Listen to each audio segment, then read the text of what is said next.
pergantian Megawati sebagai Ketua Umum PDIP dan Hasto Kristianto sebagai Sekjen PDIP telah muncul. Kabar ini dikonfirmasi oleh Ketua DPP PDIP Puan Maharani di Sekolah Partai PDIP Jakarta Selatan. Oh iya, jadi tersangka KPK pakai baju orange, tahanan, baju orange, tahanan KPK, baju Shopee ya. Terus dengan pidatonya yang momentum untuk mengadili Jokowi dan seterusnya gitu kan. Nah, tapi ini yang menarik kan sebelumnya ada demo Indonesia Gelap, kan? Ada aksi Indonesia Gelap, terus ada sebelumnya lagi ada ancaman dari Bukoni bahwa ini akan video-video kalau Hasto sampai tersangka, sampai ditahan gitu, video-video akan muncul gitu. Jadi ini saya ingin Bung Sylvester komentarnya gimana nih soal Hasto, soal tadi itu yang kita bicarakan. Ya, jadi ini adalah momentum yang baik untuk bangsa kita terhadap penahanan saudara Hasto ya. Jadi ini akhirnya masyarakat percaya bahwa KPK berani saat ini, mempunyai gigi untuk menahan seorang nomor 2 ya, partai terbesar di Indonesia yang selama ini hampir 5-6 tahun nggak bisa gitu loh, Mas. Karena memang waktu itu yang kita ketahui bahwa ceritanya, kalau menurut teman-teman di KPK ya, dan itu juga udah dirilis bahwa waktu itu mereka akan adakan penangkapan di PT IKA. Terus tiba-tiba para penyidik ini bahkan digiring tuh di masjid, sampai digeledah semua segala macem lah. Tiba-tiba ada satu kekuatan muncul dan juga atasan mereka ya yang meminta agar mereka balik.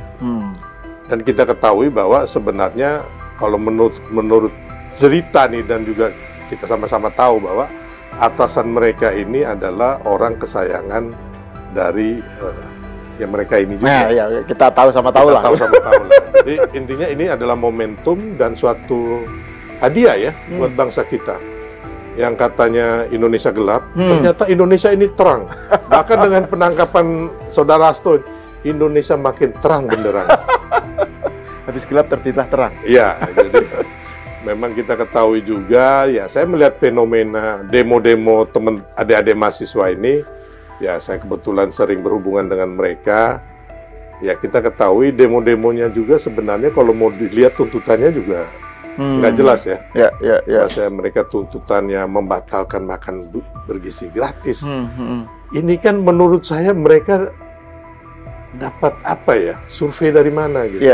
Makan bergizi gratis ini sudah dilakukan hampir di 100 lebih negara.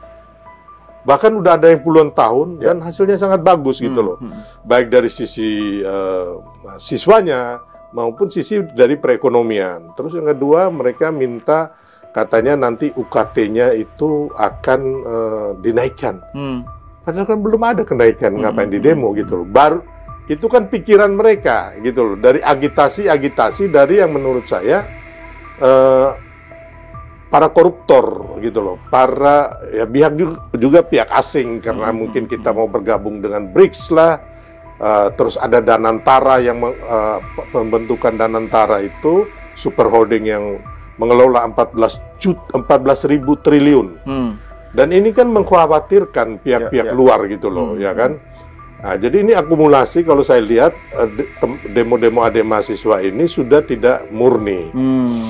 Jadi banyak ditunggangin gitu loh. Maksud saya ya kalau mau demo ya benar-benar substansinya itu harus benar gitu loh. Apa sih gitu loh tuntutannya ini, goalnya itu apa. Jadi saya lihat makanya saya berkeyakinan setelah tertangkapnya Hasto ini, demo ini udah kayaknya akan layu sebelum berkembang. Udah nggak ada lagi nih kalau saya lihat. Karena ada kesamaan, Mas. Jadi contohnya mobil yang untuk demo nih. Nah itu saya terima di di WA grup itu. Banyak ya? Iya ada. Iya. Kita lihat ada kalau nggak salah mobil Kijang warna merah, ada tulisan suara rakyat kalau nggak salah. itu demo adik-adik mahasiswa dengan kemarin demo teman-teman PDIP dan KPK tuh mobilnya sama, Mas. Oh. Gitu loh. Ya. Jadi makanya saya bilang kalau kita nggak mengaitkan ini, waduh, kan berarti apa ya, kait-mengkaitnya ini ada gitu loh. Terus ada lagi kalau nggak salah di Twitternya saudara Adiana Pitupulu ya kan, untuk agar ayo kita rakyat bergerak berdemo. Nah, jadi memang banyak hal yang kita lihat di sini, bahwa saya tahu permainan adik-adik termasuk kawan-kawan kita yang di lapangan ini. Ya, siapa yang menggerakkan ya kan, tapi kalau umpama kita nggak ada bukti juga susah ya, Mas. Iya. Tapi saya menerangkan kepada bangsa kita bahwa ini suatu permainan gitu loh.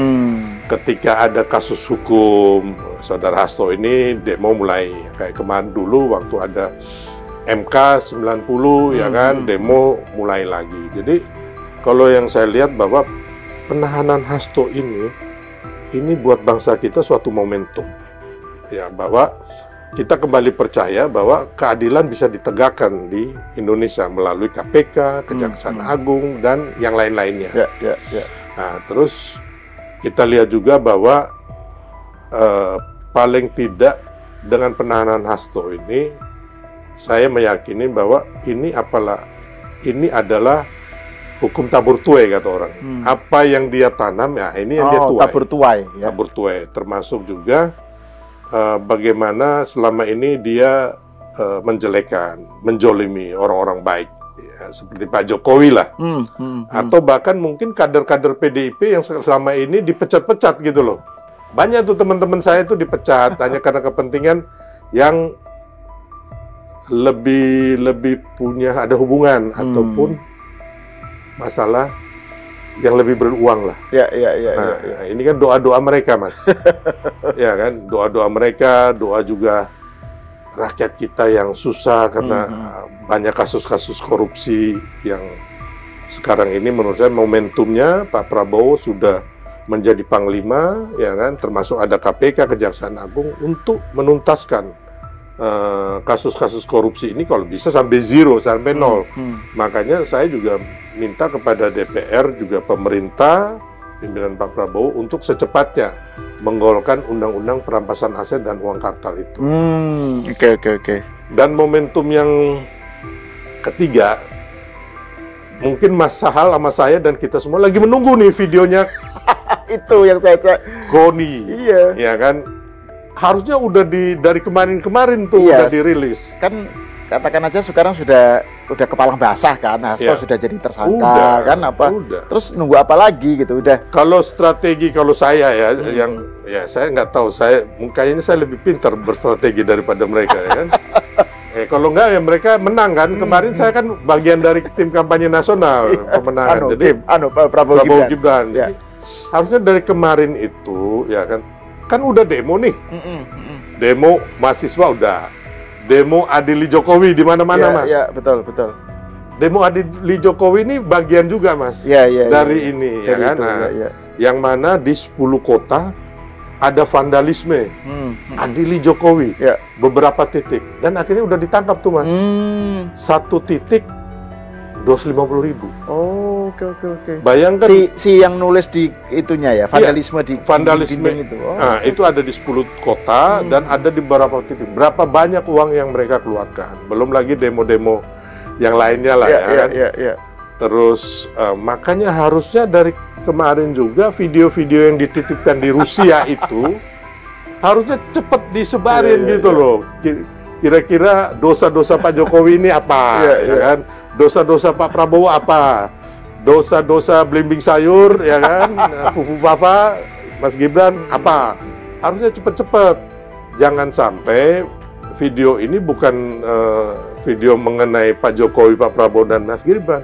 Bahkan takutnya video mengenai apem wine-nya si Koni. Itu malah orang bisa penasaran itu. Ya, apem wine ini kan.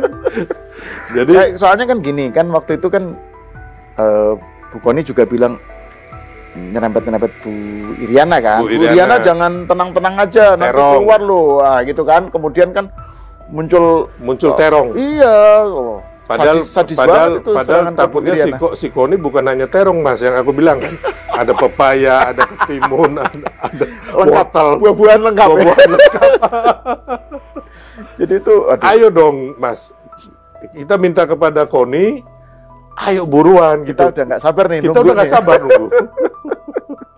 Nah, terus ini, Bung, tadi kalau kan tadi sebelum di awal kan saya kita ngobrol soal bahwa kalau Bung Sylvester ini habis ketemu Pak Jokowi. Kan? Yeah. Ini kan betapapun kan kasus Hasto ini itu kan selalu dikait-kaitkan. Yeah.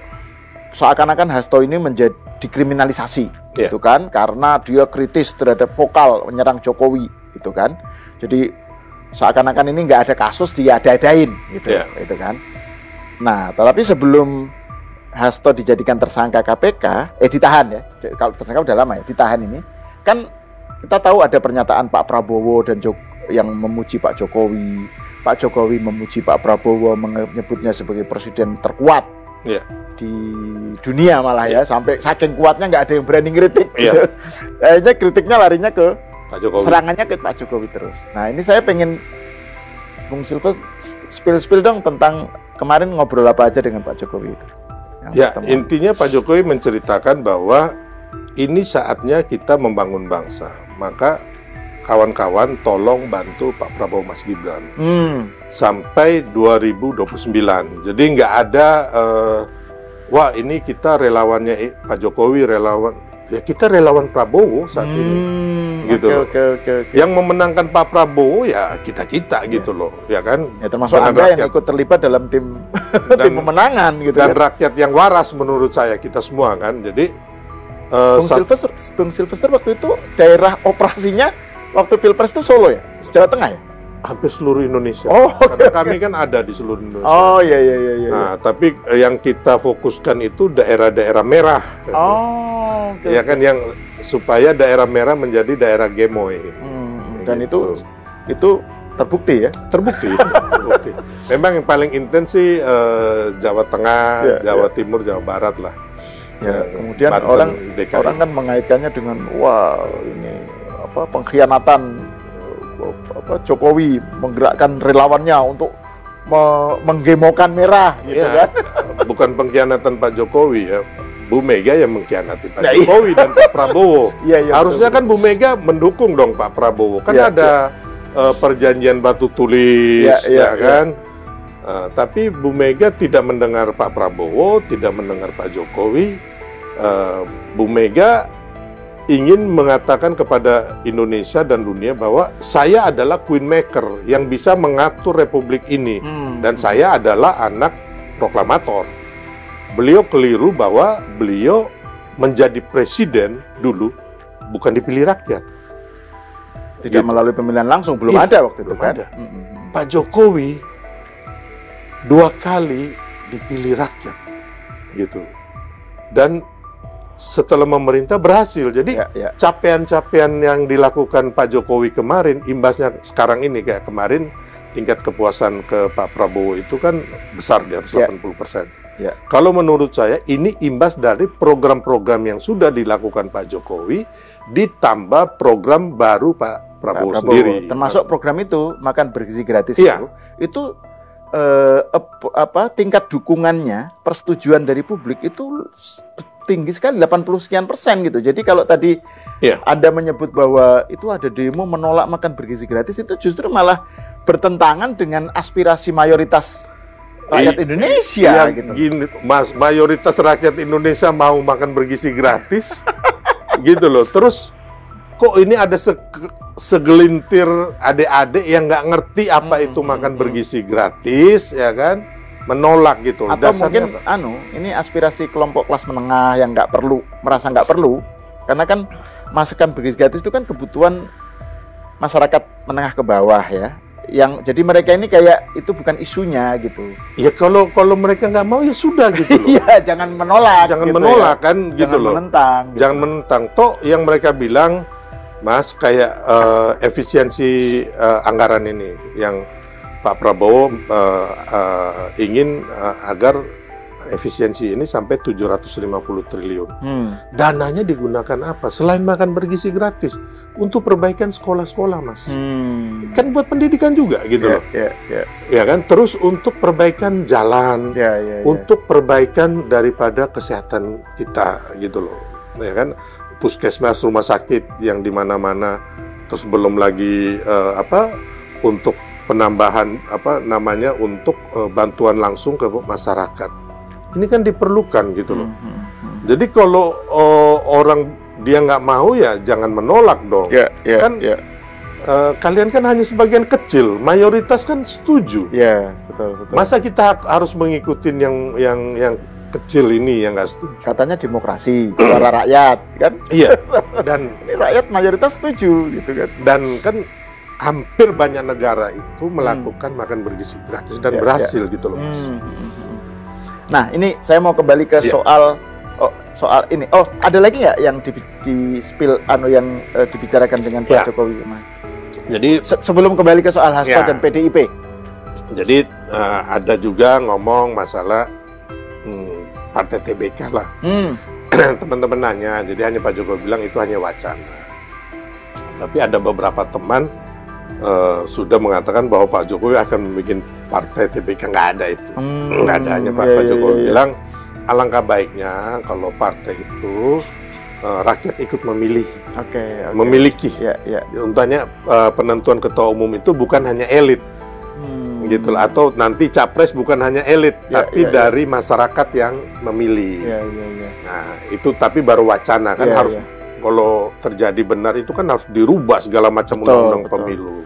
Ini kayak percikan pemikiran Pak Jokowi mengenai partai ideal itu seperti apa gitu Itu bagian dari Warnasari. Setelah terakhir kita mau bubaran ada yang bertanya. Tapi intinya awalnya Pak Jokowi ngundang makan itu selain kangen-kangenan juga meminta kepada kita benar-benar full 100% mendukung Prabowo Gibran hingga 2029. Terus yang kedua, Pak Jokowi juga minta restu atau masukan ke kawan-kawan, ke kita semua, karena beliau akan diminta menjadi penasihat di Danantara. Danantara itu kan satu super holding kumpulan dari beberapa BUMN besar yang mungkin Pertamina, PLN, bank-bank Mandiri, BRI dan sebagainya. Main ID. Iya, Main ID yang asetnya itu hampir 14.000 triliun. Lebih besar dari APBN kita. Dan ini kan bukan hanya Pak Jokowi, di situ ada mantan-mantan presiden juga diminta.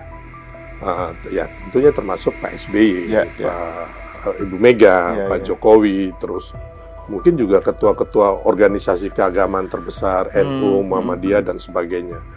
Dan kami menyarankan Pak Jokowi harus terima, karena kan ini mengelola uang rakyat, aset bangsa 14.000 triliun, yang nantinya kita berharap dia lebih besar dari punya Malaysia, itu kan ada Asana. Terus kalau Temasek punyanya Singapura, kan, dan menurut kita ini sangat bagus. Kalau bisa ya Bapak terimalah gitu, karena ini kan menyangkut bangsa juga. Karena kan kita pingin dengan Danantara ini, Mas, nanti kita juga nggak perlu susah-susah cari investor.